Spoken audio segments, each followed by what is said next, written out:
Friend जैसा कि आप सभी को पता है जो आपका नेक्स्ट सीटेट का एग्जाम है जो कि 7 जुलाई को होने वाला है। इसके लिए हम लोग यहाँ पर सीडीपी पेपर 1 और पेपर 2 दोनों के प्रीवियस ईयर क्वेश्चन पर देखने वाले हैं जो कि आपके एग्जाम के लिए इंपॉर्टेंट है। तो चलिए देखते हैं आज के क्वेश्चन। यहाँ पर आपका फर्स्ट क्वेश्चन है, किस अवधि के दौरान विचार अमूर्त और आदर्शवादी हो जाता है। अब देखिए फर्स्ट ऑप्शन आपको यहाँ पर दे रखा है शैशवावस्था, ठीक है, जिसमें बच्चा जन्म से 2 साल तक का होता है। अब देखिए जो बच्चा जन्म से 2 साल तक का होता है उसके अंदर तो एब्स्ट्रैक्ट थॉट होगी नहीं, ठीक है। अमूर्त चिंतन आपका क्या होता है, जो जो चीज़ें बच्चे के सामने नहीं होती उसके बारे में भी बच्चा सोच पाए, ठीक है। तो ये तो जन्म से जो बच्चा 2 साल तक का होगा उसके अंदर नहीं होगी, तो ये ऑप्शन नहीं होगा।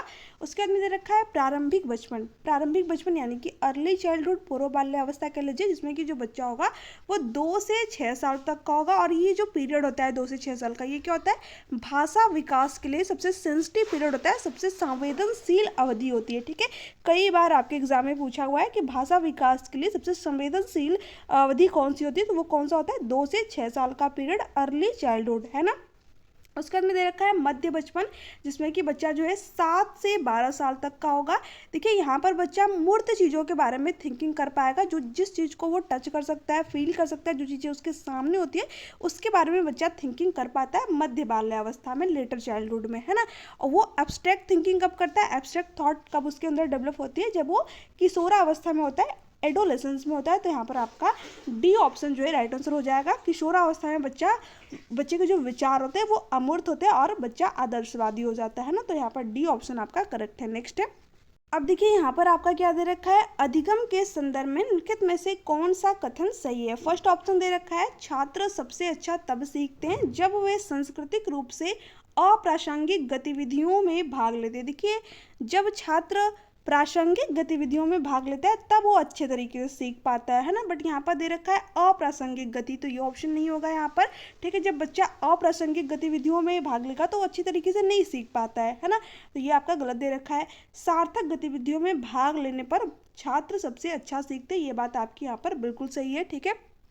तो ऑप्शन नंबर बी आपका यहाँ पर करेक्ट आंसर हो जाएगा। बट हम बाकी के ऑप्शन भी देख लेते हैं। यहाँ पर छात्र सबसे कम तब सीखते हैं जब वे सांस्कृतिक रूप से प्रासंगिक गतिविधियों में भाग लेते हैं। देखिए कम नहीं सीखता है बच्चा, ठीक है, जब वो जो गतिविधियाँ होगी वो प्रासंगिक होगी, यानी कि उसके जो है आवश्यकताओं रुचि के अनुसार जो एक्टिविटी कराई जाएगी उसकी ज़रूरत के अकॉर्डिंग, ठीक है, तो बच्चा क्या होगा यहाँ पर अच्छी तरीके से चीज़ों को सीख पाएगा। बट यहाँ पर दे रखा है कम सीखेगा, तो इसलिए ये ऑप्शन नहीं होगा आपका। विद्यार्थी कब सबसे कम सीखते हैं जब वे सार्थक गतिविधियों में भाग लेते हैं। देखिए जब बच्चा सार्थक गतिविधियों में भाग लेता है तो अच्छे तरीके से, बेहतर तरीके से सीख पाता है। बट यहाँ पर कम दिया हुआ है तो इसलिए ये ऑप्शन भी नहीं होगा आपका, ये भी नहीं। ऑप्शन नंबर बी आपका यहाँ पर करेक्ट आंसर हो जाएगा। नेक्स्ट है, देखिए यहाँ पर क्वेश्चन आपको दे रखा है अजर्शन और रीजन वाला। अजर्शन आपको क्या दे रखा है, यानी कि कथन, ये दे रखा है बच्चों व बचपन की संकल्पना सार्वभौमिक नहीं होती। देखिए ये बात आपकी बिल्कुल सही है ना, क्योंकि प्रत्येक बच्चा जो है अलग अलग संस्कृति से होता है, अलग अलग समाज से होता है, तो जो जिस संस्कृति में वो रहता है उसके अकॉर्डिंग वो चीज़ें को फॉलो करता है ना। तो जो बचपन या फिर बच्चों की जो संकल्पना होती है वो इक्वल नहीं होती। आपने देखा होगा कोई बच्चा जो है अच्छे फैमिली में जन्म लेता है, कोई बच्चा जो है बहुत ही गरीब फैमिली में जन्म लेता है तो वो उसके अकॉर्डिंग चीज़ों को करता है ना। तो जो संकल्पना होती है वो क्या होती है, सार्वभौमिक नहीं होती। तो ये बात आपकी बिल्कुल सही है। अजर्शन क्या दे रखा है, सही दे रखा है।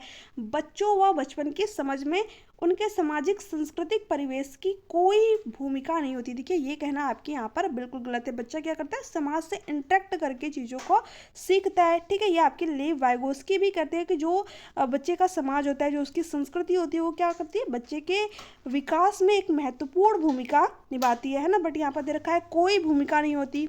तो रीजन तो आपका यहाँ पर गलत है, बट अजर्शन क्या है, सही दे रखा है। अब देखिए इन दो ऑप्शनों में तो आपको दे रखा है कि रीजन जो है सही है, तो इसलिए 2 ऑप्शन तो आपके पहले ही कट हो गए। यहाँ पर क्या है, ए सही है लेकिन आर गलत है, तो ऑप्शन नंबर सी आपका यहाँ पर करेक्ट आंसर हो जाएगा।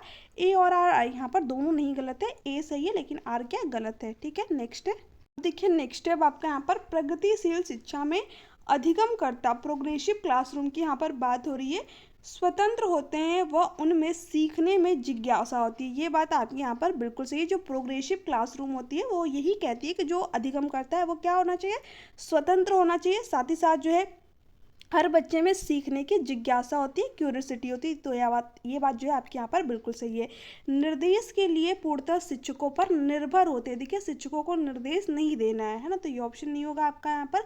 को अभ्यास प्राणी के रूप में देखा जाता है जिन्हें सभ्य करने की जरूरत है। नहीं, बच्चा क्या है, एक्टिव कंस्ट्रक्टिविज्म में ज्ञान का सक्रिय निर्माण करता है ना, अभ्यास प्राणी नहीं है, यानी वो चीज़ों को रटता नहीं है, तो ये ऑप्शन नहीं है आपका यहाँ पर। निष्क्रिय प्राणी है जिन्हें शिक्षकों द्वारा नियंत्रण करने की जरूरत है। देखिए, बच्चा क्या होना चाहिए, सक्रिय प्राणी है। बच्चा क्या करता है, अपने पर्यावरण से चीज़ों को खुद खोजता है, ठीक है, एक्टिविटी के थ्रू सीखता है। निष्क्रिय नहीं हो सकता बच्चा। तो जब भी आपको निष्क्रिय वर्ड दिखे आपके एग्जाम में, तो वो ऑप्शन आपका कभी भी नहीं होगा, ठीक है। यहाँ पर क्या होना चाहिए, बच्चा एक्टिव होना चाहिए, सक्रिय होना चाहिए, ठीक है। तो यहाँ पर आपका फर्स्ट ही ऑप्शन जो है करेक्ट आंसर हो जाएगा। नेक्स्ट है, अब देखिए यहाँ पर क्या दे रखा है, वाइगोस्की पद्धति जिसमें शिक्षक और छात्र सीखने में सहयोग करते हैं, क्या कहलाता है। देखिए, जो ले वाइगोस्की है, ये किन चीज़ों की बात करते हैं, समाज के थ्रू सीखने की बात करते हैं, कल्चर की बात करते हैं और लैंग्वेज की बात करते हैं। यानी जो बच्चे का कॉग्निटिव डेवलपमेंट होता है, संज्ञानात्मक विकास होता है, उसमें उसके समाज की महत्वपूर्ण भूमिका होती है, उसके कल्चर, ठीक है, संस्कृति की महत्वपूर्ण भूमिका होती है और उसके भाषा की महत्वपूर्ण भूमिका होती है ना। और ये समाज से इंटरेक्ट करके, अंतःक्रिया करके चीज़ों को सीखने की बात करते हैं, ठीक है। खोज अधिगम की बात ये नहीं करेंगे, ये क्या करेंगे, पारस्परिक शिक्षण, ठीक है, इंटरेक्शन की बात करेंगे, ठीक है। तो यहाँ पर आपका बी ऑप्शन जो है राइट आंसर हो जाएगा। क्रमादेशित निर्देश इन्होंने नहीं दिया है, प्रतिपादक शिक्षण भी इन्होंने नहीं दिया है। ये किसकी बात करते हैं, पारस्परिक शिक्षण करके, एक दूसरे से वार्तालाप करके, एक तरीके से चर्चा करके, संवाद करके, ठीक है। तो बच्चा क्या करता है, समूह में अच्छी तरीके से चीज़ों को सीख पाता है, एक दूसरे से परस्पर क्रिया करके। इसकी बात कौन करता है, आपके ले वाइगोस्की करते हैं। तो यहाँ पर आपका पारस्परिक शिक्षण जो है राइट आंसर हो जाएगा। नेक्स्ट स्टेप आपका यहाँ पर देखिए, इसी टाइप का क्वेश्चन जो है आपका जो सीटेट 21 जनवरी को हुआ उसमें भी दे रखा था। तो ये क्वेश्चन आप सभी के लिए यहाँ पर इम्पोर्टेंट है ना। अब देखिए इसमें क्या दे रखा है, ले वाइगोस्की के अनुसार एक शिक्षिका की प्राथमिक भूमिका क्या होती है, विद्यार्थियों को सूचनाएं हस्तांतरण करना और हूबहू पुनरावृत्ति पर बल देना। देखिए, कभी भी जो भी कंस्ट्रक्टिविज्म है, जो भी रचनावाद से संबंध रखते हैं, वो कभी भी रटने की बात नहीं करेंगे, ठीक है, यानी रटन पद्धति को बढ़ावा देने की बात नहीं करेंगे, साथ ही साथ अभ्यास की बात ये लोग नहीं करेंगे, ठीक है। अभ्यास की बात हो गई, रटन पद्धति की बात हो गई, तो ये लोग इन दोनों की बात यहाँ पर नहीं करेंगे, ठीक है। बच्चा निष्क्रिय नहीं होना चाहिए, बच्चा क्या होना चाहिए, एक्टिव होना चाहिए। तो इन तीन चीज़ों की बात कोई भी कंस्ट्रक्टिविज्म, कोई भी रचनावाद जो है, इनकी बात नहीं करेगा। जैसे कि आपकी एनईपी हो गई, एनसीएफ हो गई, जीन प्याजे हो गए, ले वाइगोस्की है ना। तो यहाँ पर पुनरावृत्ति पर बल, यानी कि सूचनाओं बच्चे के माइंड में भर देना, तो ये ऑप्शन आपका यहाँ पर नहीं होगा, ठीक है। बच्चे के चिंतन को आलंबन पाड़ प्रदान करना, ये बात क्या है आपके यहाँ पर बिल्कुल सही। इसको भी हम लोग डिटेल में भी देखने वाले हैं। इनाम व सजा की, ठीक है, इनाम और सजा की जब भी बात हो तो वो उसकी बात जो है कोई भी कंस्ट्रक्टिविज्म यहाँ पर नहीं करेगा, ठीक है।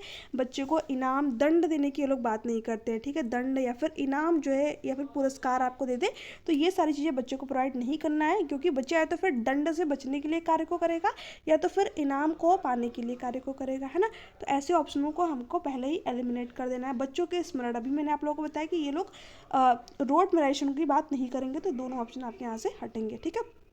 अब देखिए, जो आपका 21 जनवरी को सीटेट का एग्जाम हो तो उसमें सेम वर्ड आपको दे रखा था, आलंबन। आलंबन का मतलब क्या होता है, स्कैफ होल्डिंग। यहाँ पर तो आपको पार्ट भी दे रखा है जिससे कि बहुत सारे अभ्यर्थी समझ जाएंगे, बट इस बार जो आपका एग्जाम होगा उसमें डायरेक्ट एक ही वर्ड दे रखा था, आलंबन, है ना। तो वहाँ पर अभ्यर्थियों को जो है कन्फ्यूजन हो कि ये कौन सा नया वर्ड है, तो इसको आप इंग्लिश में याद रखिएगा। इसको क्या कहते हैं, स्कैफ होल्डिंग। स्कैफ होल्डिंग आपका क्या होता है बेसिकली, जैसे कि बच्चे को टेम्परेरी हेल्प देना, है ना। जैसे कि बच्चा किसी कार्य को कर रहा है और वहाँ पर उसको किसी भी तरीके की प्रॉब्लम हो रही है, तो वहाँ पर क्या करें, थोड़ी सी उसको हेल्प, संकेत दे दे, किसी तरीके का इशारा प्रोवाइड कर दे, ताकि बच्चा जो है खुद चीज़ों को सीख सके, है ना। जैसे कि जब बच्चा साइकिलिंग चलाना स्टार्ट करता है तो वहाँ पे पेरेंट्स क्या करते हैं कि पीछे से पकड़ के रखते हैं, ठीक है। और कुछ टाइम बच्चा क्या करता है, कुछ टाइम के बाद में साइकिल चलाना खुद सीख जाता है, तो वहाँ पर क्या करें, वो उसको थोड़ा सा संकेत दे रहे हैं, एक तरीके से इशारा, सहारा दे रहे हैं, है ना।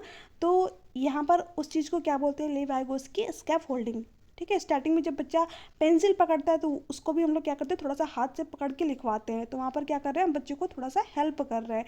बाद में बच्चा खुद से लिखने लगता है ना, तो सहारा देना, संकेत देना, इशारा देना, ये क्या होता है आपका स्कैफ होल्डिंग। आई होप कि आप लोगों को ये पॉइंट क्लियर हुआ होगा। यहाँ से आपके एग्जाम में कई बार क्वेश्चन बने हैं, तो इस जो है पॉइंट को इम्पॉर्टेंट है, ध्यान से जो है देख लीजिएगा, ठीक है।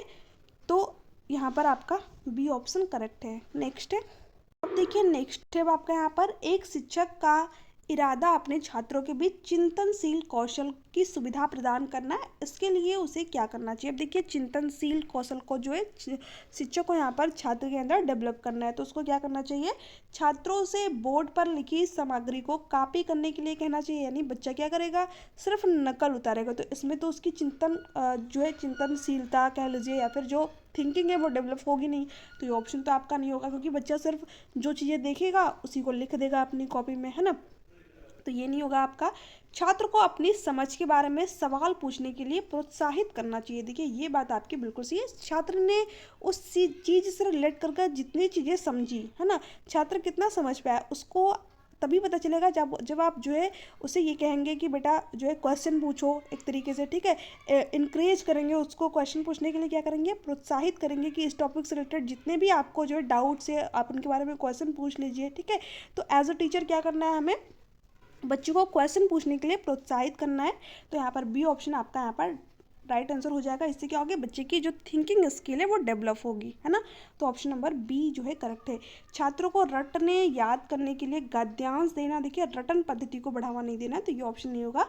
छात्रों के व्यवहार को उद्दीपन प्रतिक्रिया, देखिए इसकी बात जो है व्यवहारवादी करते हैं, ये आपका सही नहीं होता है, तो ये भी नहीं होगा आपका, ठीक है। उद्दीपन अनु प्रतिक्रिया जो है आपका यहाँ पर नहीं होगा, यहाँ पर क्या होगा, ऑप्शन नंबर बी आपका हो जाएगा। नेक्स्ट है, देखिए यहाँ पर क्या दे रखा है, अजशन और रीजन वाला क्वेश्चन। अधिगम में बच्चों द्वारा देखे और अनुभव किए गए तथ्यों के बीच संबंध स्थापित करने की प्रक्रिया शामिल है। ये आपका बिल्कुल सही है। जो बच्चा देखता है, ठीक है, और उसके बाद में अगर आपने क्लासरूम में उससे रिलेट कर कोई चीज़ बता दी, तो बच्चा क्या करता है, तुरंत संबंध जोड़ लेता है कि अरे सर मैंने तो ये देखा था, ठीक है, मैंने तो ये चीज़ की थी, तो क्या करता है वो संबंध जोड़ता है, ठीक है। तो यह बात आपकी बिल्कुल सही है। जो बच्चे ने अनुभव किया और जो उसने लर्निंग की, उन दोनों में क्या करता है, वो संबंध जोड़ लेता है, ठीक है।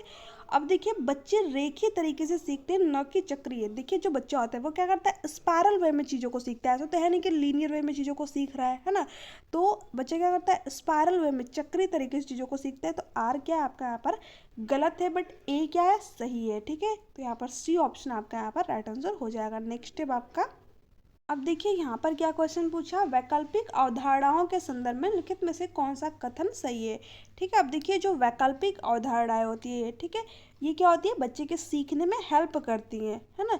ऐसा नहीं कि उन्हें हतोत्साहित करती है या फिर निराधार होती है, तो ये कहना आपका गलत है। यहाँ पर क्या है, वैकल्पिक अवधारणाएं हमेशा निराधार होती हैं और शिक्षकों द्वारा इन्हें अत्यधिक हतोत्साहित किया जाना चाहिए। हतोत्साहित आपका वर्ड क्या होता है, निगेटिव होता है ना। हमें जैसे ही ये वर्ड दिखे तो हमें क्या कर देना चाहिए, उस ऑप्शन को कट कर देना चाहिए। हमें क्या करना है, बच्चों को इंक्रीज करना है, डिस्करेज नहीं करना है। तो ये ऑप्शन नहीं होगा आपका यहाँ पर। वैकल्पिक अवधारणाएं बच्चों की सीखने की क्षमता में मध्यस्थता सार्थक करने में सार्थक है, ठीक है। तो ये बात आपकी बिल्कुल सही है यहाँ पर। तो बी ऑप्शन आपका करेक्ट आंसर हो जाएगा। बाकी का ऑप्शन देखते हैं यहाँ पर। वैकल्पिक अवधारणाएं वैचारिक परिवर्तन और संज्ञानात्मक क्षमताओं के बारे में कुछ भी नहीं दर्शाती है। देखिए जो वैकल्पिक अवधारणाएं होती हैं वो क्या करती है, बच्चों के थिंकिंग के बारे में चीज़ों को बताती है, ठीक है। तो ये ऑप्शन भी नहीं होगा, क्योंकि यहाँ पर दे रखा है संज्ञानात्मक क्षमताओं के बारे में कुछ नहीं दर्शाती, तो ये कहना आपका बिल्कुल गलत है। वैकल्पिक अवधारणाएं केवल, ठीक है, केवल क्या होता है आपका निगेटिव वर्ड होता है, उन्हीं बच्चों में बनती हैं जिनमें तंत्रिका संबंधित कमी होती है। देखिए वैकल्पिक अवधारणाएं किसी भी बच्चे में बन जाती है, ऐसा नहीं है। जो मिसकॉन्सेप्शन होते हैं, जो वैकल्पिक धारणाएं होती है वो सभी बच्चों में बनती हैं, है ना। जैसे कि बच्चे ने अपने घर में पानी का कलर जो है वो कलरलेस दिखा हुआ है, ठीक है, बट उसने किसी तालाब में देख लिया कि जो पानी है वो कैसा है, ग्रीन होता है, तो उसके जो है माइंड में क्या बन गया, टीचर ने बोला कि पानी जो वाटर है वो कलरलेस है, बट उसने क्या किया, नहीं पानी तो जो है ग्रीन कलर का होता है, क्योंकि उसने तालाब में जो है ग्रीन पानी देखा हुआ है। तो ये क्या होती है, मिसकॉन्सेप्शन होती है। बच्चे की संज्ञानात्मक क्षमता इससे जो है बेहतर होती है, वो चीज़ों को सीखता है, ठीक है। तो यहाँ पर जो है ये ऑप्शन नहीं होगा, यहाँ पर आपका बी ऑप्शन करेक्ट है। नेक्स्ट है, अब देखिए यहाँ पर क्या दे रखा है, वास्तविक जीवन की समस्याओं पर चर्चा को सुसाध्य करने और विद्यार्थियों को विविध परिप्रेक्ष्यों पर चिंतनशील होने के लिए प्रोत्साहित करने से विद्यार्थी में डैश का विकास करने में मदद मिलेगी। बच्चा क्या होगा, देखिए विविध परिप्रेक्ष्यों में जब सोचेगा, जब भी विविध की यहाँ पर बात हो, ठीक है, मैंने आप लोग को प्रीवियस वीडियो में बताया कि जब भी विविध की बात हो यानी कि बच्चा क्या करेगा, कई डायरेक्शन में यहाँ पर सोचेगा। तो यहाँ पर तुरंत आप रिलेट करिए किसकी बात हो रही है, डाइवर्जेंट थिंकिंग, अपसारी चिंतन की, ठीक है, यानी कि क्रिटिकल थिंकिंग की यहाँ पर बात हो रही है, समालोचनात्मक चिंतन, ठीक है।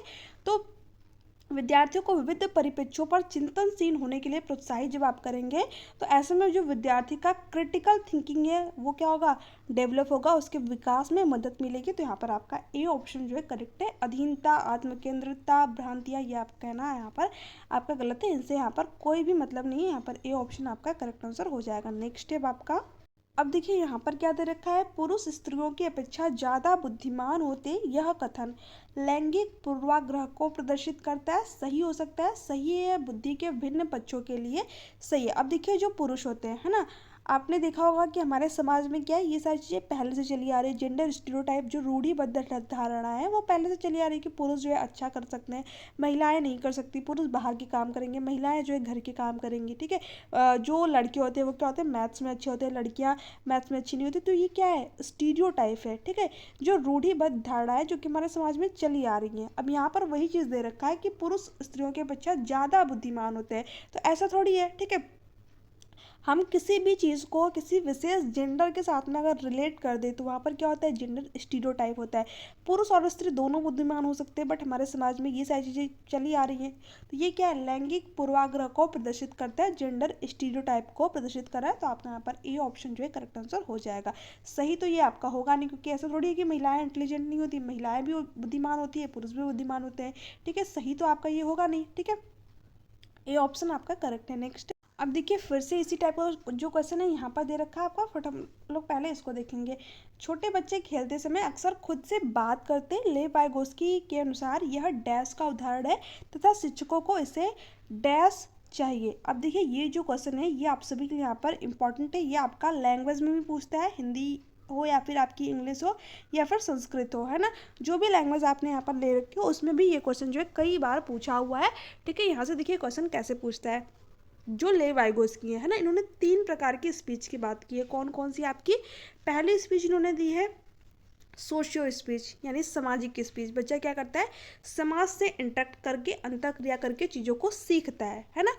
देखिए, और दूसरी स्पीच इन्होंने क्या दी है, प्राइवेट स्पीच, जिसमें कि बच्चा क्या करता है, खुद से जोर जोर से बातें करके अपने आप को एक दिशा देता है, अपनी सोच को विनियमित करता है ना। तो यहाँ पर आपने छोटे बच्चों को अगर देखा होगा तो वो कभी कभी जो खिलौने होते हैं उनके, उनसे खेलते हुए कहते हैं कि अरे तुम सही से नहीं चल रहे हो, मेरी कार सही से नहीं चल रही है, मेरी डॉल जो है तुम खाना नहीं खा रही हो, ठीक है। तो इस तरीके की क्या करते हैं बच्चे, खुद से बातें करते हैं, है ना। तो इसके बारे में कौन बताया आपके, ले वाइगोस्की ने प्राइवेट स्पीच के बारे में, कि जब बच्चा जो है खुद से जोर जोर से बोल के बातें करे तो वहाँ पर आपका क्या होता है, प्राइवेट स्पीच। एक क्वेश्चन यहाँ पर क्या बना था कि एक जो है बच्ची है वो क्या कर रही है, अलमारी में कपड़े जो है एक तरीके से जो है फोल्ड कर रही है। तो वहाँ पर वो खुद से बातें कर रही है कि अगर इस कपड़े को मैंने इस तरीके से सही तरीके से नहीं रखा, इसको नहीं सही तरीके से रखा। तो वहाँ पर बच्ची क्या कर रही है, प्राइवेट स्पीच, ठीक है, निजी वार्ता जो है कर रही है, व्यक्तिगत वार्ता, खुद से बात कर रही है, ठीक है। तो ध्यान रखिएगा, इंपॉर्टेंट पॉइंट है। तीसरी जो इन्होंने दी वो क्या होता है आपका, साइलेंट इनर स्पीच, ठीक है, इनर स्पीच, जैसे कि बच्चा क्या करता है, अभी हम लोग जो हो गए, ठीक है, तो हम लोग क्या करते हैं, चीज़ों को मन में ही सोच लेते हैं, ठीक है। मन में ही सोच लेंगे कि अरे ये काम मैंने सही तरीके से नहीं किया, ठीक है, मतलब आवाज़ नहीं आएगी, बाहर बच्चा बोलेगा नहीं, ठीक है, ऑडियो और मतलब आप सुन नहीं पाएंगे उसको, वो क्या करेगा, मन में ही चीज़ों को सोच लेगा, इसलिए इसका नाम है इनर स्पीच, ठीक है। अंदर जो आप मन के अंदर जो आपके चल रहा है ये सामने वाले को थोड़ी पता चल पा रहा है ना। तो जब आप इस तरीके की यानी इनर स्पीच कर ले तो यहाँ पर आप जो है आंतरिक स्पीच के अंदर वो आपका काउंट होगा। और जब आप जोर जोर से बोलकर बातें करें तो वहाँ पर आपका प्राइवेट स्पीच